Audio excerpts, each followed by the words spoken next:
This video is sponsored by Bespoke Post.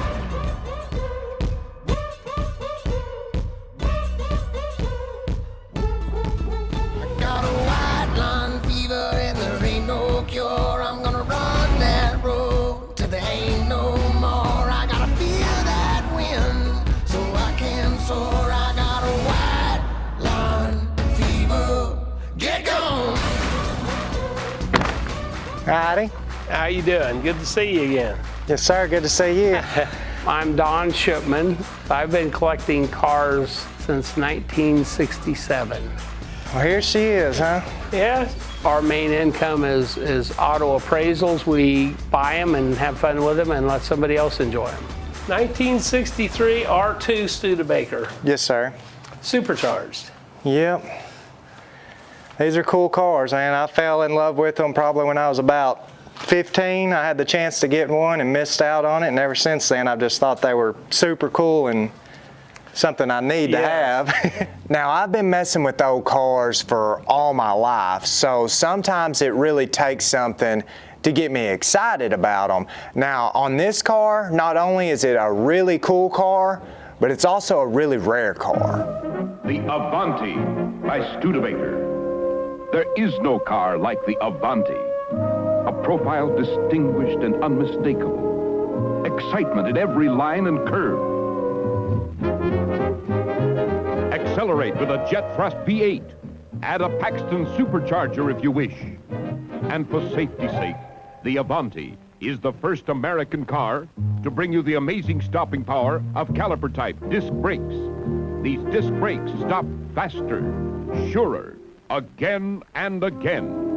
The Avanti is America's most advanced car. Advanced in engineering, advanced in safety, advanced in styling. The Avanti. You know, this is the first series that in the later 60s, somebody bought the molds and made some with completely different drive lines. They look similar, but they weren't the same. Yes, sir. So 63 was the first year they made them, right? Yeah. The first year, and they have round headlights. The 64s have rectangle headlight frames. Yep. And all fiberglass body, Yes, right? the body's all fiberglass. Everything underneath is steel. Right. Has a 289 Studebaker motor with the supercharger Paxton. And this one has factory power windows, power steering, power brakes, and positive traction. I have to say it's definitely got some good bones to it.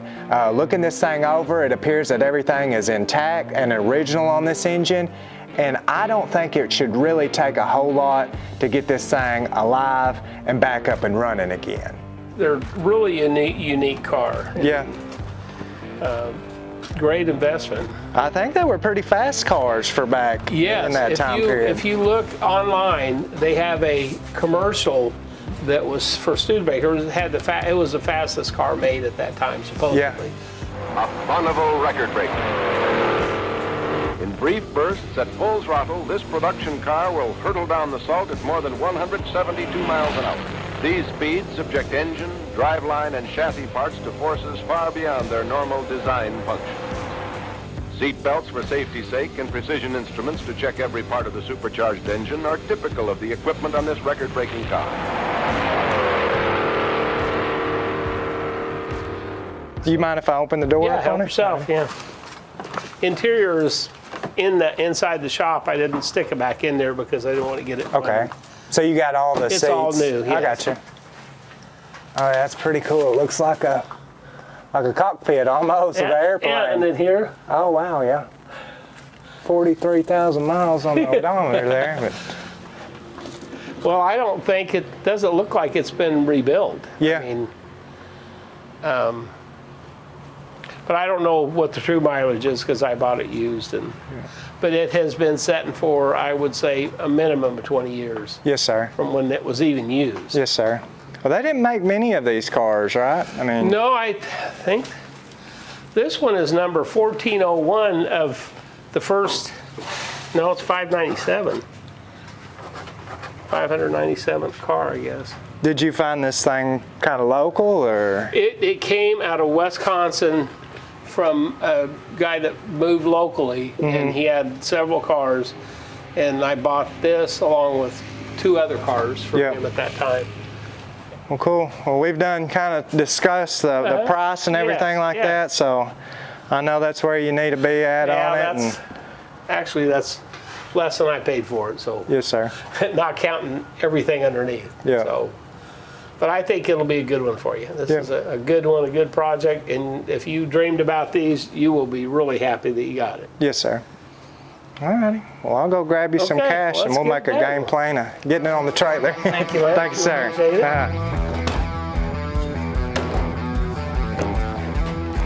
You're about right now. Okay. And just remember, there is no brakes. If you hop in there, you just plan to dodge whatever you can see in the mirror.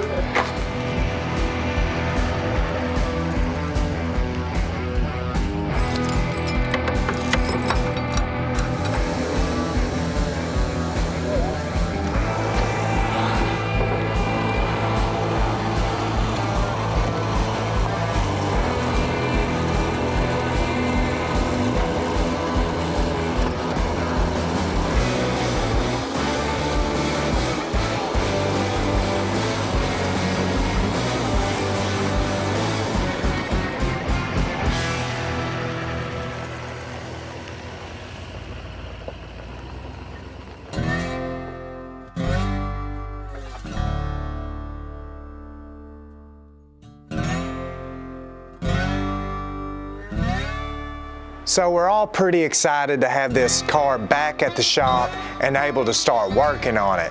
Me and Christian are just trying to game plan out how we want to set up the cameras, and then all of a sudden, we've got another rat. Oh gosh, what is that rat?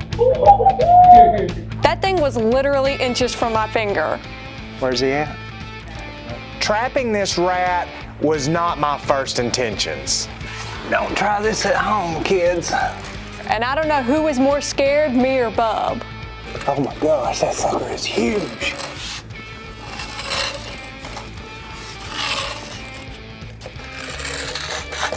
There he goes. Where'd he go? Where'd he go? This thing took off somewhere in the shop, but at this point we know he's out of the car, but we just don't know if there's other ones around. So we want Dad to go get that trap and just try to leave it underneath the car.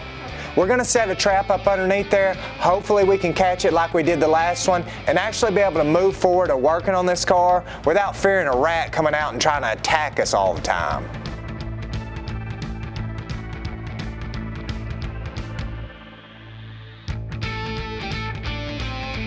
Unfortunately, we waited and we waited, we watched the cameras, and all we caught was a glimpse of a picture of this rat, but we never got him in the cage.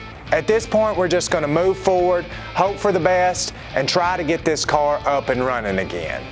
And I don't think he's around here anymore. I hope not. He's definitely left plenty of evidence though, as far as turds go. Yeah. I just hope he hadn't got into any of this wiring. What's this over here? Looks okay. Yeah, it doesn't have a whole lot of wiring that I can see though. Not on this side. Well, I guess all the spark plug wires are up inside of this shroud and stuff. Yeah, there's the distributors right there. Huh. Well, it's gonna take a weird looking battery. There's not much room there. Got the little solenoids over here. All right. You see a dipstick anywhere? Oh, there's right there in front of you. Oh, okay, yeah.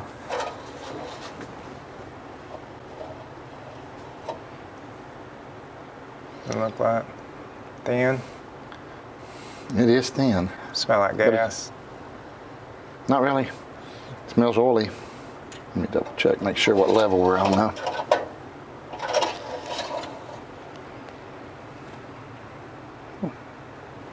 A little above the full, but not much above it, so. Yeah.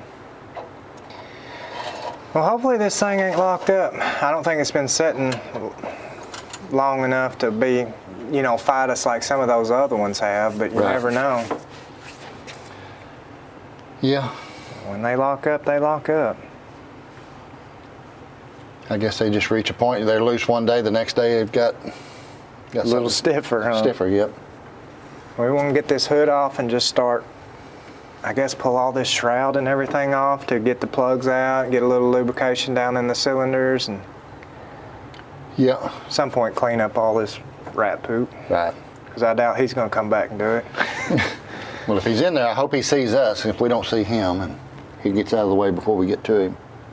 Of all we've worked on, I think this is going to be one I'm a little bit more leery on as we're going. I'm going to be on guard at all times. Get this hood off.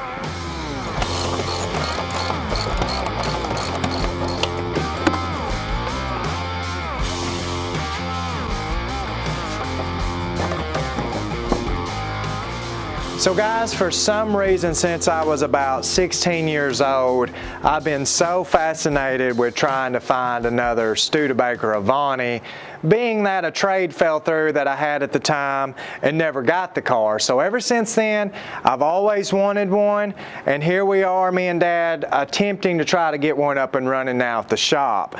Now this one right here is, it's the first year that they actually come out with this car. It's a 62 model. But this one's really rare, seeing that it has the factory supercharger on it. So I never thought I'd own one of these cars, more or less ever have one that had the factory supercharger on it. So I'm really excited for us to dig into this thing and see if we can get it up and going. Now it's been setting up for a while, and as you guys have seen at the beginning of this video, a rat's been living down in here. There's turds all down up underneath the intake there. Doesn't look like he's ate on a lot of the wires.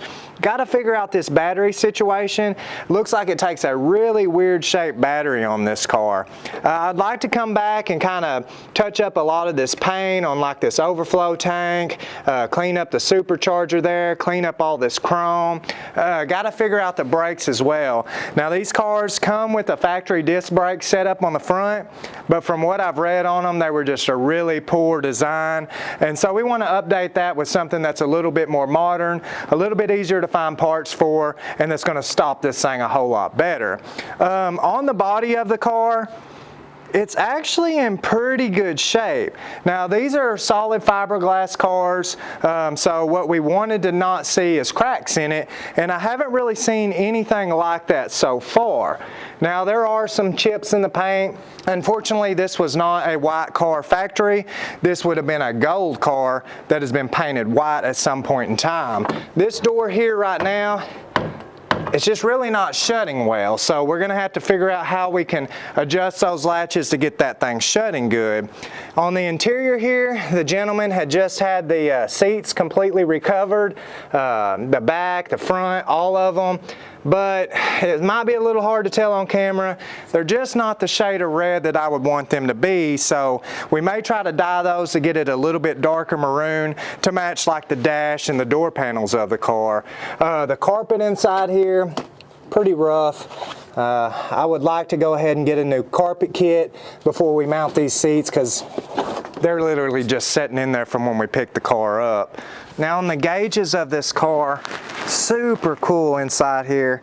I mean, just really feel like you're inside of the cockpit of an airplane or something. This is an automatic car, which I wish it would have been a manual transmission, but you kind of get what you can find when you can find it on stuff like this. Love this really small, cool little rear view mirror here. But the dash, all this stuff is really in great condition, according to us, just as how old this car is now. I did see this tucked away here, which is going to be some good news. At 38,560 miles, it shows this engine was rebuilt. They were using 10W40 Valvoline oil in it, and that was back in 1988. So that was a good little speck of time ago. The mileage right now is showing 43,000 miles. So we're looking at about 5,000 miles since this engine had been rebuilt. So there's really no reason why this thing shouldn't run and run pretty good. Back here, we do have the back part of the seat. We're gonna have to get that installed. The headliner is just in awesome shape inside here. Now the old tires on this car, Well, they're pretty dry rotted, so that's something we'll want to replace. Obviously, this thing's been sitting up for around 15 years.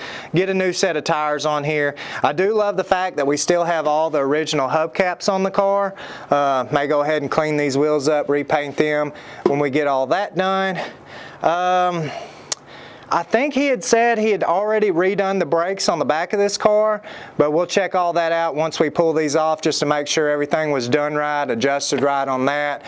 But all in all, I think the brakes is just mainly going to amount to front disc brakes and then a new master cylinder. Hopefully there's not too many hoses or too many lines that are going to need to be replaced, but we'll figure that out as we go.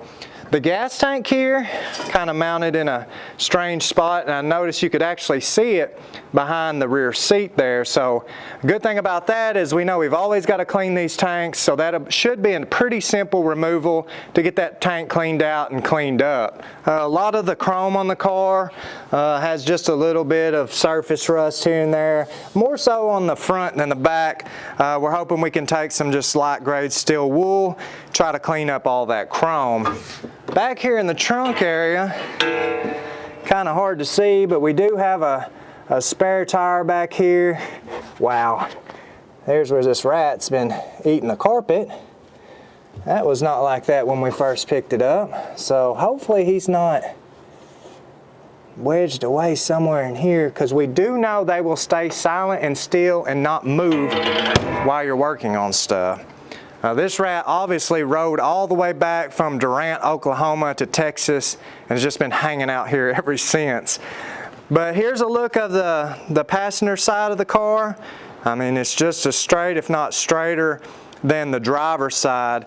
Cosmetically, this car is everything I'd want it to be for being in a project form. Now, yes, it could be a lot nicer of a car, but to find one that's been setting like this long, this car is in great shape. So I think me and Dad are just going to go ahead and dig into this thing, try to get some fluid down into those cylinders, see if this motor is going to turn over, try to work all the kinks out of it before we do a final start on this one. We want to get good fuel up here, we want to get a good spark, new plugs, new oil, new filters, all that good stuff, because I'm a little bit more proud of this car than most of the stuff me and Dad drag in from the woods.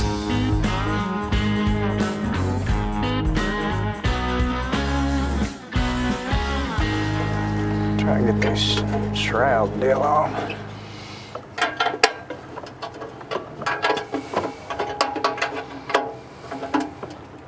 Just spinning, or? No, I think it's, I think it slides up, so. Got it all hid away there. That's pretty cool. Yep.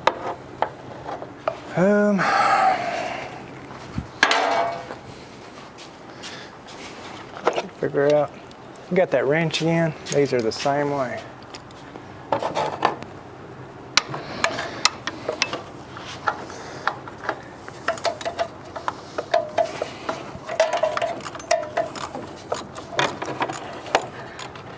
I don't know if this will be any easier for you.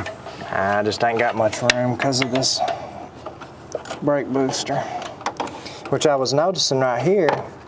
That's broke off that brake booster there, yeah. So we'll have to address that.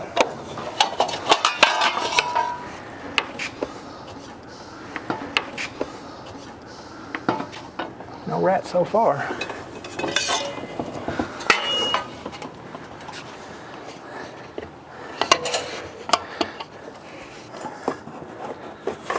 There we go.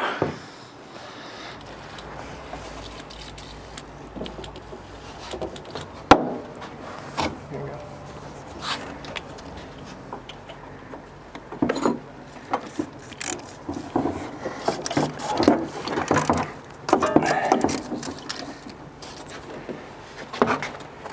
They don't look too terrible on the top side. They don't look that old. Right.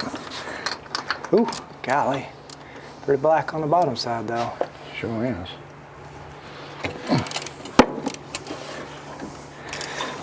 Gonna have to take this hose off, I believe, to get. Yeah, there's a lot of carbon buildup on those things.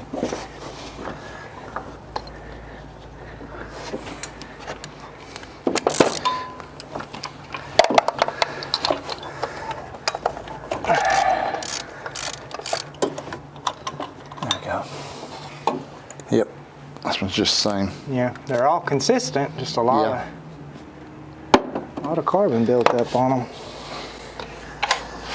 No rust, doesn't look like no moisture's gotten down in there though. That's good.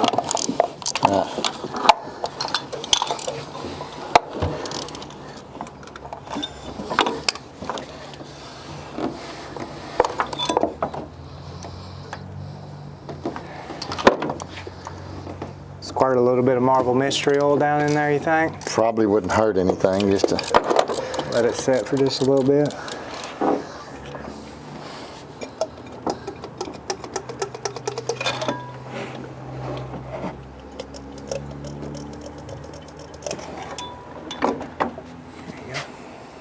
You need this, or? I might as well take it.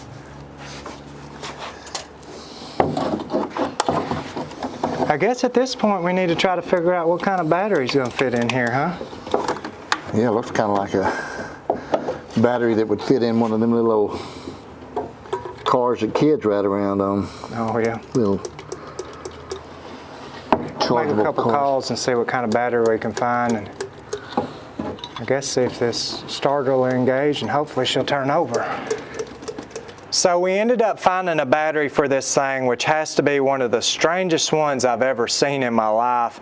Apparently they've used something like this on a lot of old tractors, but it does fit right in spot. Now on our spark plugs here, they're all very consistent, but they've got a lot of carbon buildup on them. So that's either going to be caused from either a weak spark, or maybe this carburetor is running way too rich and we're getting too much fuel that's causing them to build up that carbon like that. Got some Marvel Mystery Oil setting in all these cylinders. So now we're just going to go ahead and connect these battery cables up and see if we can get it to turn over for the first time in 15 years. No sparking. That's good. We want to disconnect that fuel line, you think? Probably ain't going to hurt anything. I don't think it'll spray up here, but Yeah, I doubt there's any fuel in it, but I don't want to be pumping up any trash if there is. Might as well pull this off too, make sure there ain't nothing top of that carburetor. It tries to suck down in there.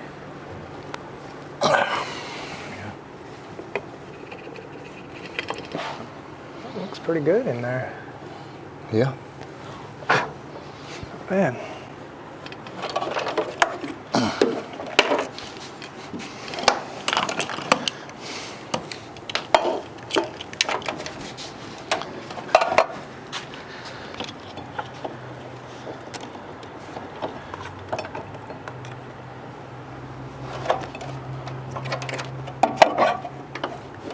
So on this solenoid down here, they actually have, somebody spliced into them at one point in time, different color wires even. Yeah.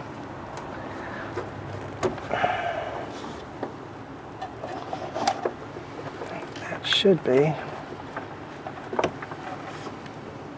Make sure the key isn't on. I don't want to send any power to that coil yet. Right.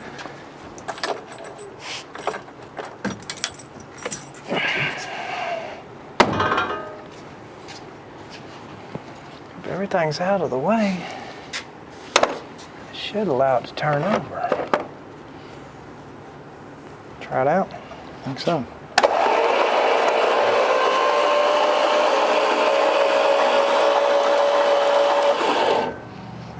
I feel like I hear a spark though. It shouldn't be getting power to anything. Or is that just little pieces of stuff peppering out? You hear it?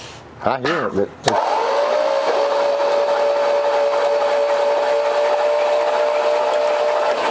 it's this stuff. I don't know what that is.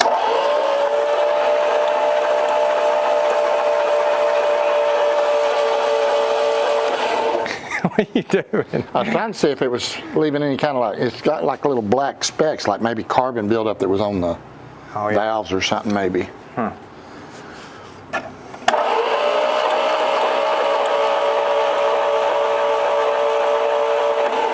Huh. That sure sounds like it's sparking back up over in there. Unless something's messed up on the wiring that's allowing it to go ahead and get power to it with the key off. Could be. Could be they've got something wired in wrong here. Right. Obviously somebody's been messing with stuff before anyways. You want to check the compression on a couple of them? Won't hurt anything. Here we go.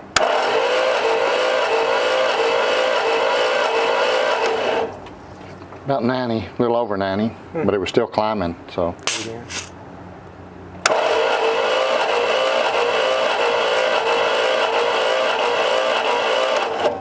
110.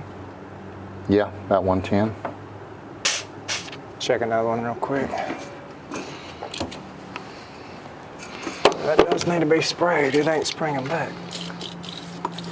And check one over here, check one over there. You can go ahead on that side. This side? Yeah.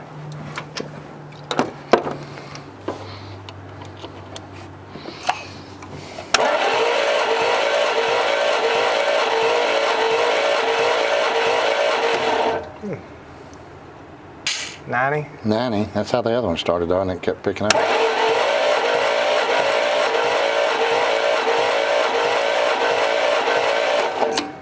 There's sure something popping 90 around. something.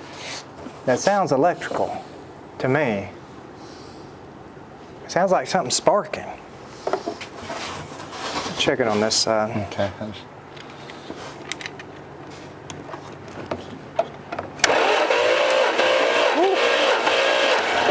Oh, wow. 150. Boy, that's a lot.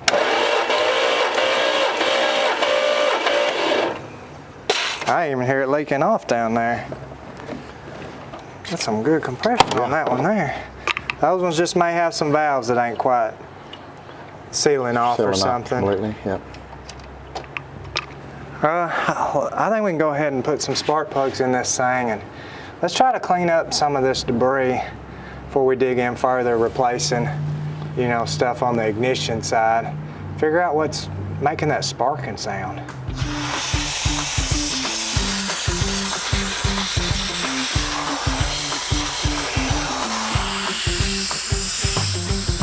So guys, real quick, this video was brought to you in part by Bespoke Post. If you guys have never heard of Bespoke Post, they're actually a monthly membership club that's free to join. Now every month they introduce their members to a lot of cool new products. Each box of Awesome has around $70 in value, but you only pay a fraction of the price. 90% of the products in Bespoke Post boxes come from small brands, many of which are based right here in the US. Now you're only going to pay for what you want, so you can keep it, you can swap it out for a different box, you can skip the month entirely for absolutely no charge.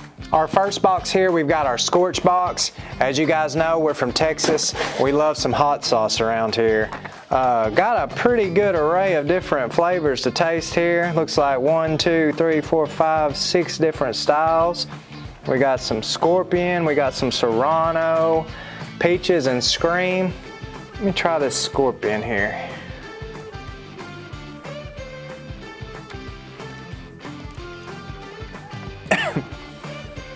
It's got a little bit of a bite to it. Move on to our next box. Here we've got our Beam box. That's a pretty snazzy little headlight there. Looks like it's got a little carrying case, charging equipment in it. Let's see how she works. Good grief. Am I blinding you? Woo, that thing's pretty nice.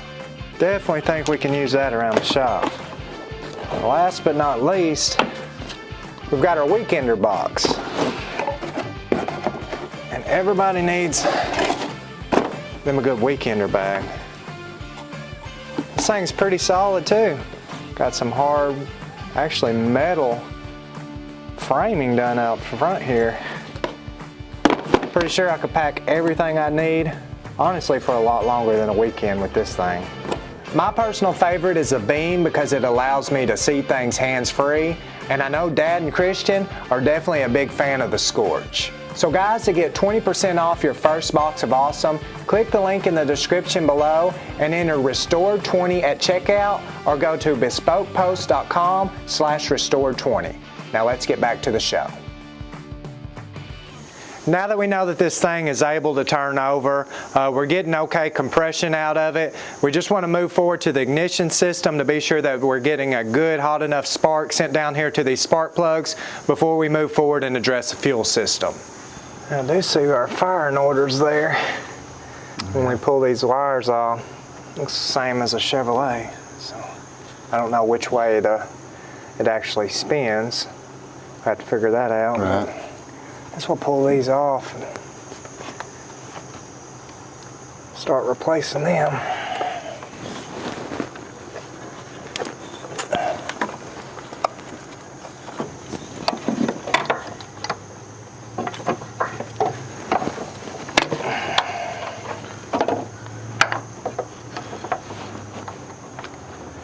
So if this is, before we get too far, this is probably 1, 3, 5, 7. You probably got 2, 4, 6, 8. I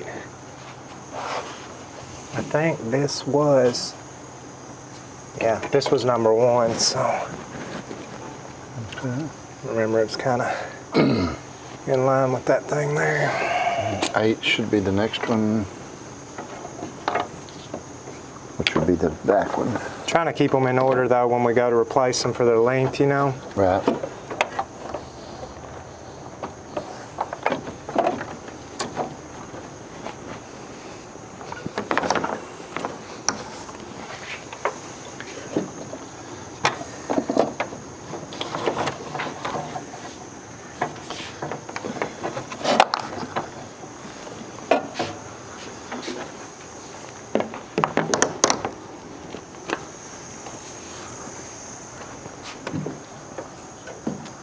Oh, it's a little bitty old short coil wire. Sure is. Oh, it got a bunch of oil in it too. Huh.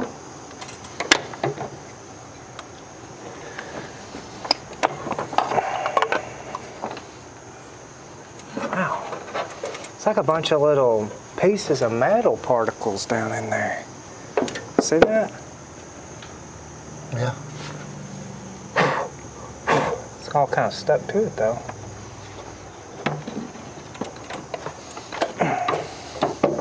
Now it's got 2 sets of points in it.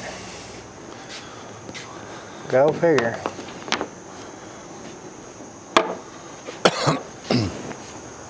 Yeah, 2 points and one condenser there. Oh, yeah. I don't know what those little pieces, like metal shavings almost. See that? Mm-hmm. Almost looks like aluminum or something. It doesn't. It's clean inside there. Oh, yeah. Yeah, you wonder, it was rubbing against that, wasn't it? Yeah. That's what I was supposed to say. It looked like It was metal. rubbing up against this cap, I think, and well, I want to go ahead and just replace these rather than clean them up. I know that's not our norm, but Right. like I said, I'm a little prouder of this thing than I am most of the, I guess I don't know, just want to go ahead and take that step while we're at it. Yeah. Rather than having to come back later. See what I can't find out on the points and get those pulled out and replace them.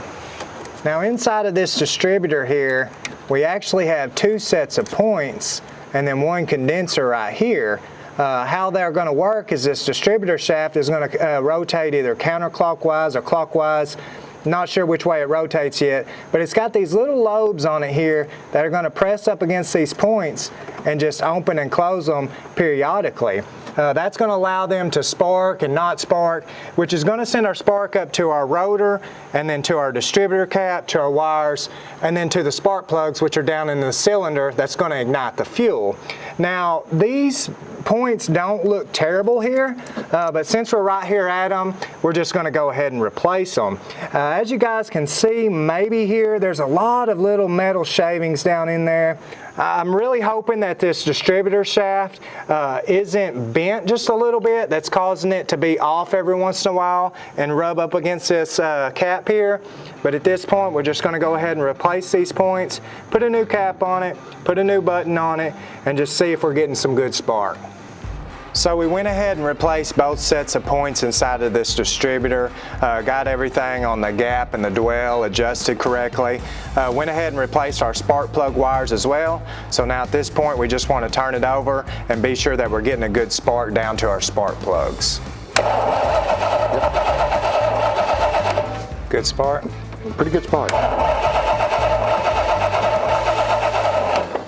So now that we know we've got a good spark down to our spark plugs, a situation we're going to have to address later is when we installed our new spark plug wires into this ignition housing. They're actually too short to be able to run them right and put the casings back on here. So I've Googled around on that. Apparently I'm going to have to go through actually like a Studebaker guide to get these wires made because these ones here, they're just too short. So we'll come back later, get the right wires. Might as well go ahead and replace the coil and the resistor as well before we put all this housing back on it. But at this point, we know we're getting good fire down to the plugs. We need to move on to the fuel system of the car. Let's go ahead and get these seats out of here so we're not messing nothing up. Gas tank's pretty easy to get at. Yeah, sure is. Just don't want to snag any of these new seats and rip them. Right.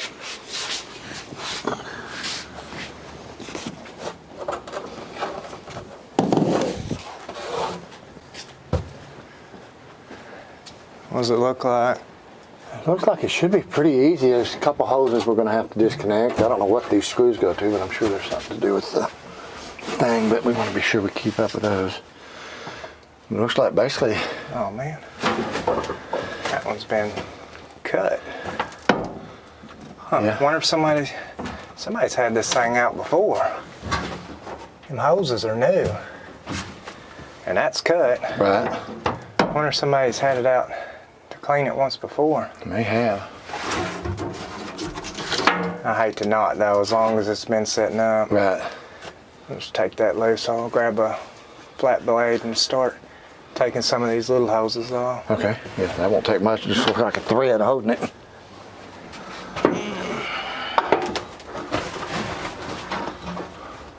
Man, it's a pretty big old tank too though. It goes way on back there. Yeah, I would say probably something's off because I mean that was finger tight. So Yeah.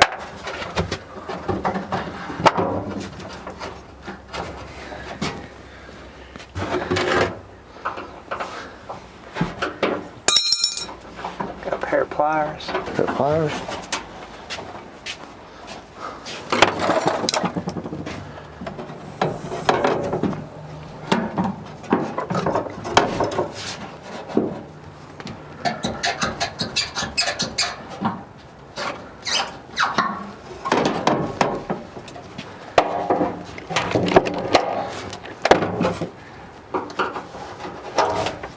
Got it. Work. Yeah, I got everything but the, what is that? I don't know. Thought it might come up out of there. Be out of the way. At least yet. Maybe it'll swing out and I can get this filler hose off there.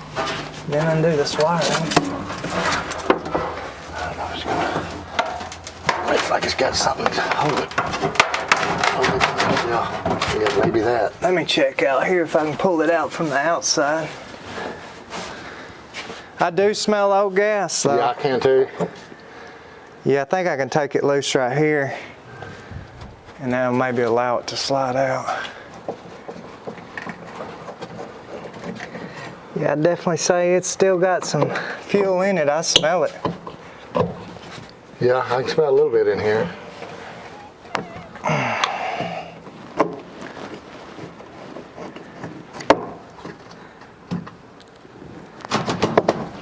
Should come out, huh?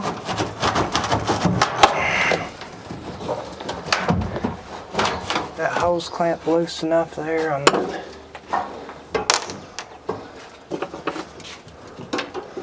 It looks like it should loosen up.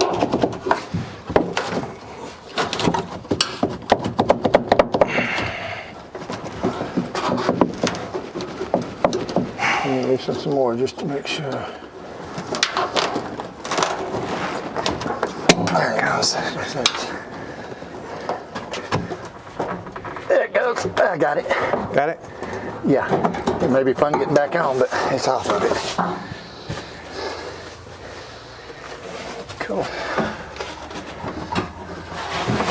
I have to get that wiring once we get it out a little bit. Hopefully there's nothing coming off the bottom of it.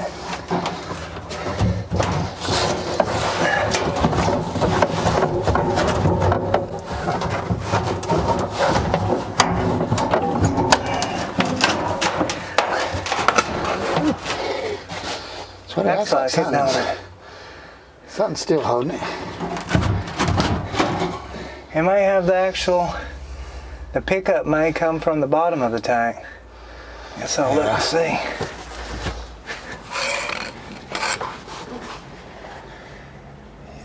Move it. Yeah, that's what it is. But once again, there's a new hose down there, so got a flat blade screwdriver, decent size one. Should work. So. If not, I'll get you a bigger one. I got it. It should. You want to lift up some? Go backwards. Man, you know what? What's that? I'm gonna have to unscrew this fitting down here because the tank needs to go backwards before it'll lift up out of there because it's got a 90 on it. Right. So if you can get me like a 1/2 inch, I'll just unscrew it. Okay.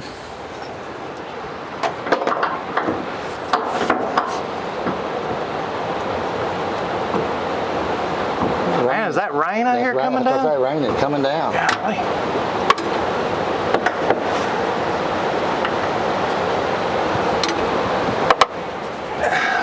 Mess the fitting up. See, it's got a hole it's got to go through, and the tank's going to need to go back and then straight up now. There it goes. There you go. All right, I'll get out and help you. Okay. Should come out.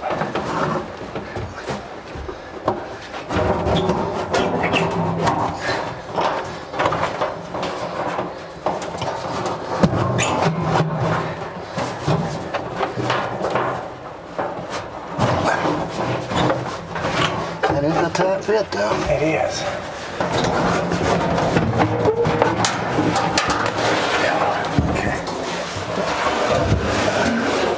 Phew, this thing stinks. That's what I'm saying, it's spilling gas. Is it? Yeah.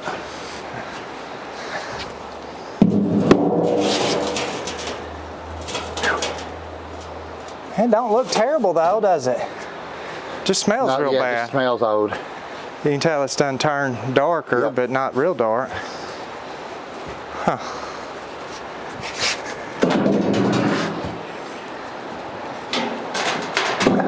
I think we could probably run some of that degreaser and that fuel tank cleaner system in it. Get it all cleaned up.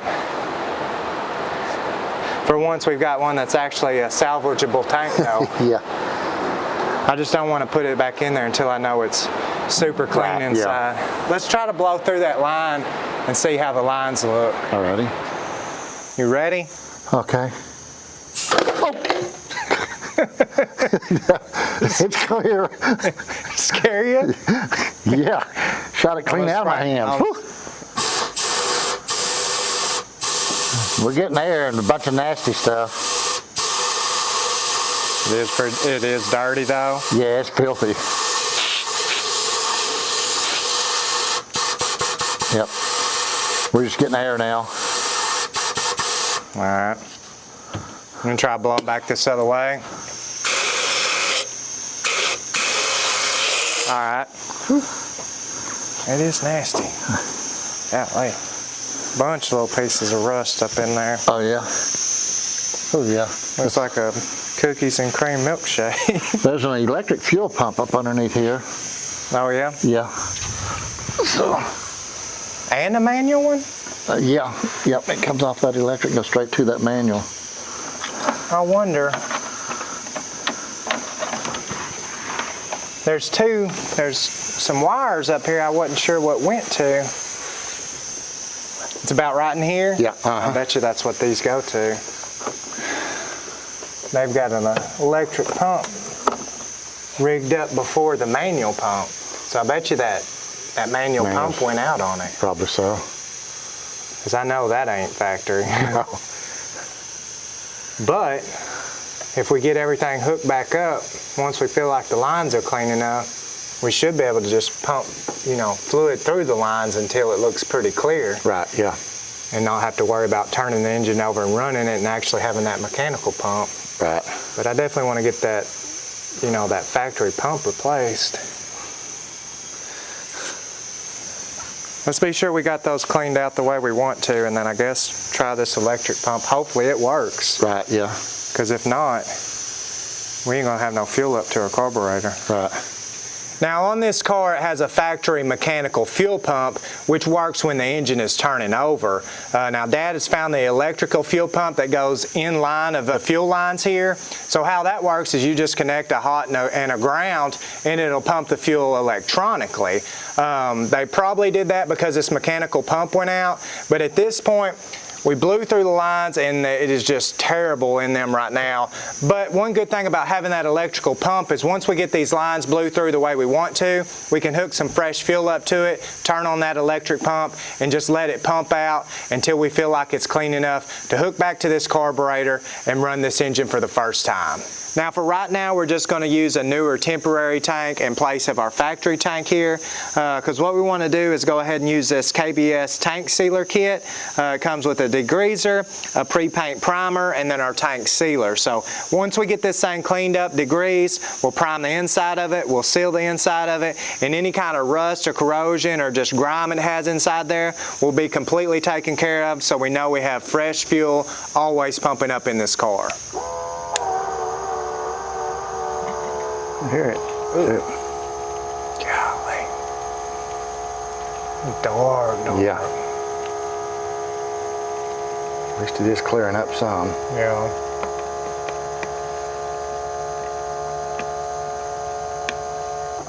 Yeah, man.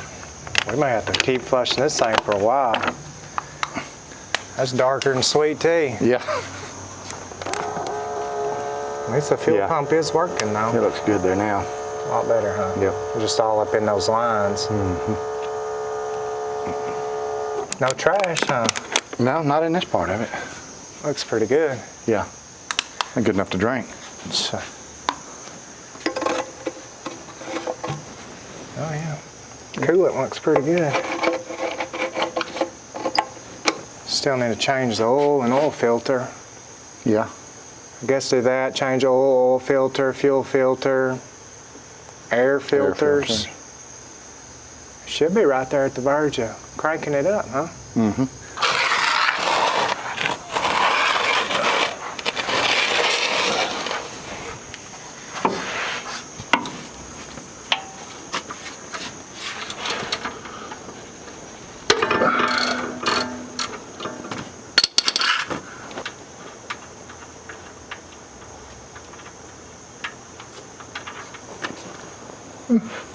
Pretty black. Pretty black.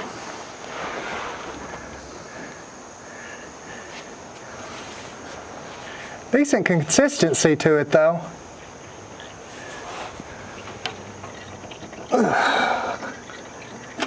Seems like they got it on there plenty tight. It's on there. Looks pretty old too.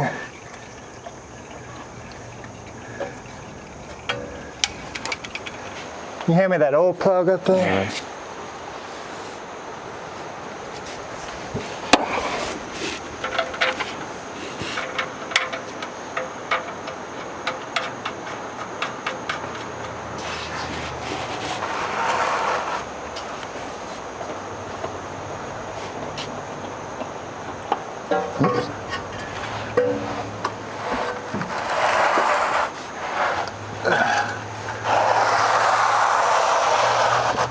Yeah, that's seen many a miles. Yeah. Oh, golly. It's dark, but it's got a good consistency to it. Yeah, you can kind of still see through it. Yeah. I guess if you want to grab that oil in that new filter. Okay.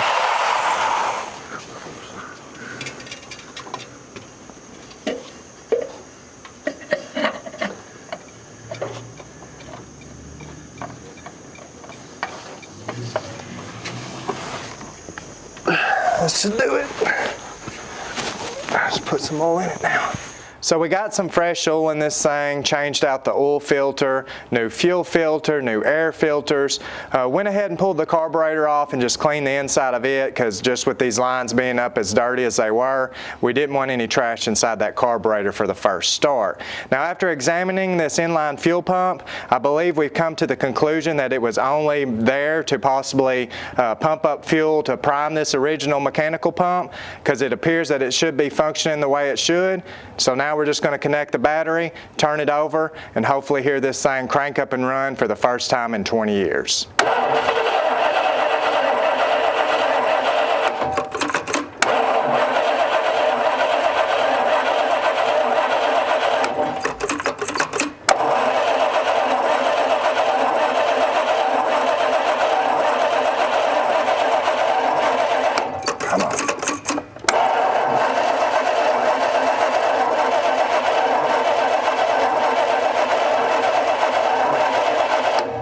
Sound like it, but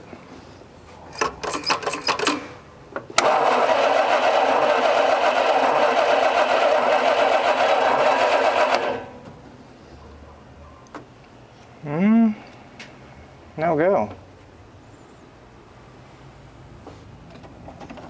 Let me try it with the key inside there just for the fun of it.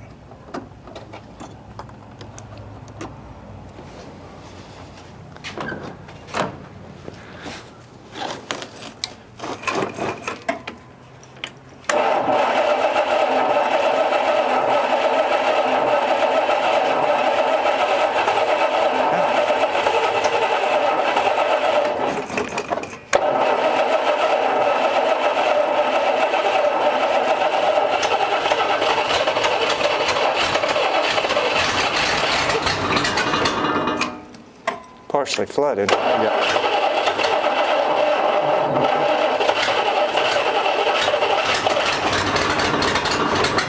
Come on, girl.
Hoping it idle down some here a little bit. So I did notice that's broke, so we got a little bit of a vacuum leak.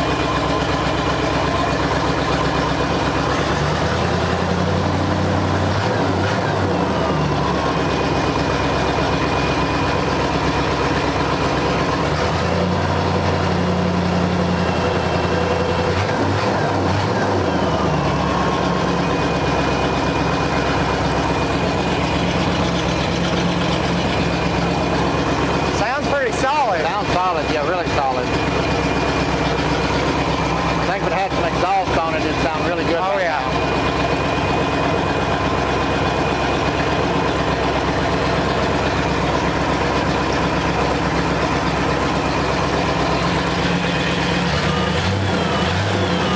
Thermostat just ain't opened yet.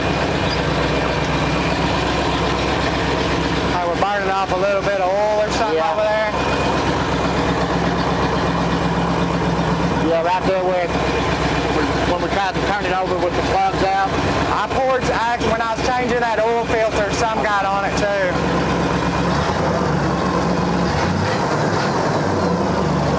See if any of the gauges are working.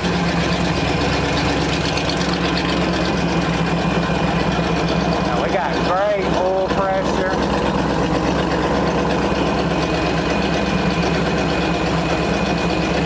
charging. Water temp hasn't moved any. Our vacuum here, around 18, I guess.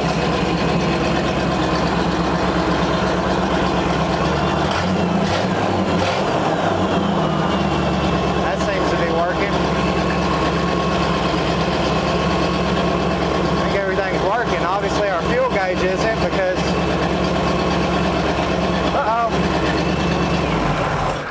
we forgot about our return. Oh, yeah. We pumped up a whole bunch of gas in here. Yep. Guess we better figure that out real quick. I just turned the gas tank around and Yeah, feed it right back flow into it. there. I knew I smelled some gas. Need some more. I've got one more over here, so I think it'll be enough to finish up the last.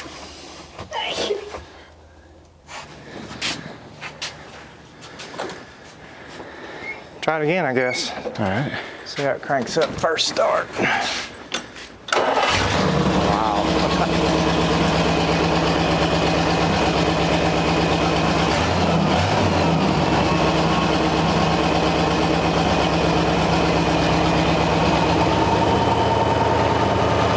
Yeah, according to the choke tank here, it can't open anymore, so Let me try to idle it down.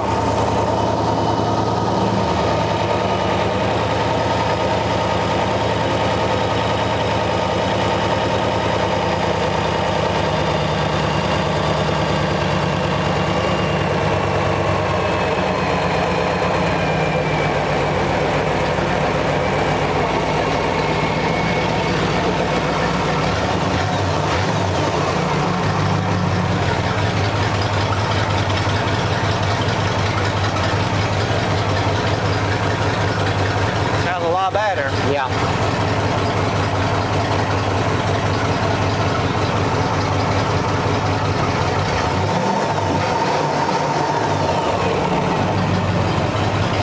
Pretty happy with it. I'm gonna kill it, see how it cranks one more time. See if it's flowing yet.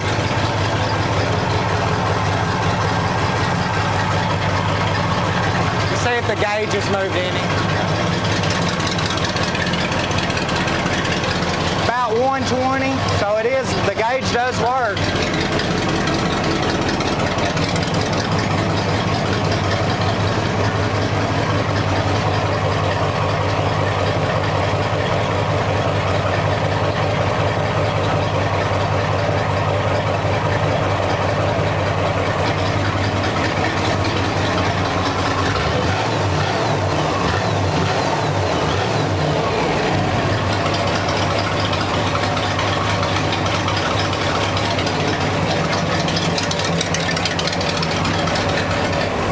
See how it cranks. No pedal check, just Fires right up. I think we're good to move on to the next problem.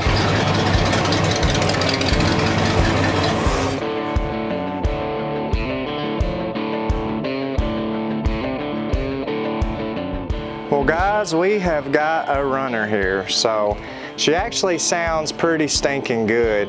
I did notice here in our fuel filter, it's allowing the fuel to leak back off. And even towards the end of it running, it seemed like that fuel pump was getting a little weak. So maybe we do need to go ahead and replace this mechanical fuel pump on it anyways. On our brake booster here, this line has been broke off. So we've got all new brakes to this car. As I mentioned at the beginning of the video, we're going to convert this to a newer style of disc brakes. And we've actually got a whole bunch of brake parts here. So inside here we've got our rotors, our calipers. I believe this right here is we've got our master cylinder here. So it's a dual reservoir master cylinder, where the old one was just a single reservoir. So those should upgrade the brakes quite a bit. Here we've got a carpet kit with the maroon carpet. So we want to go ahead and replace that as well. So back to the engine here. I think the majority of the kinks have been worked out on it. We are going to have to come back and put the longer spark plug wires on here so that we can put our chrome shrouds and all that stuff back on there. It appears that everything's working on the water pump. We're not getting hot. I do want to replace the coil resistor as well. I'd mentioned painting up some of this stuff in here that's just needs some freshening up, cleaning up all this chrome. The alternator's charging. The engine sounds smooth, revs good. Now we haven't tried out the transmission yet. Inside the car, obviously I'd mentioned it's an automatic transmission, so as long as we've got a good fluid level in it, I really have no reasoning of thinking this thing's not going to shift in gear and work the way it should. But we want to go ahead and tackle our brakes first, that way we've got a functioning brake pedal we can press as we're shifting it through the gears. Our gauges seem to all work. Our fuel gauge wasn't working because, well, we just don't have it hooked up right. But everything else appears to be working, including the tachometer, which I really didn't get to show y'all that. Never tried out any of the heater controls. Once again, we'll pull out all this carpet in here. It's not that it was in terrible shape, but if we're gonna have to put these new seats back up in here, we definitely want some fresh new carpet to match the look of them. Get our gas tank put back installed in there. Once again, we're gonna go ahead and just use this tank sealer kit, get it degreased, get it all primed inside there, seal it off, and get our factory tank back in it so we're running off that rather than a boat tank. Do still need to get new tires on here.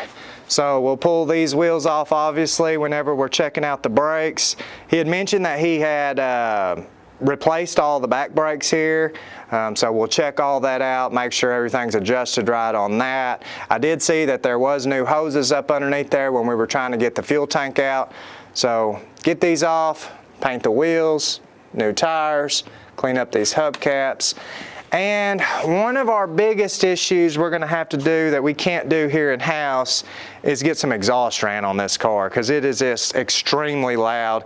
It's actually cut off about at the dash there for some reason. So it does have dual exhaust. We'll wanna get that ran with something that sounds pretty cool, come out all the way in the back of the car. And then it's just kinda going around the car and cleaning up the old chrome, cleaning up the old paint the best we can.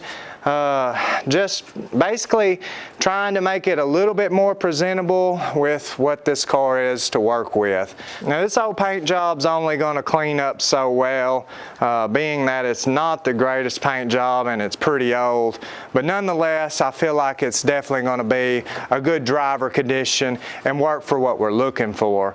All in all, I'm really happy with the progress we've made so far. I love hearing this thing run, but I cannot wait to drive this. So be sure you check back with us on this next video where we get some new brakes on this car, get this thing to go in gear, clean up the interior, and hopefully move this thing down the road in the first time in over 20 years.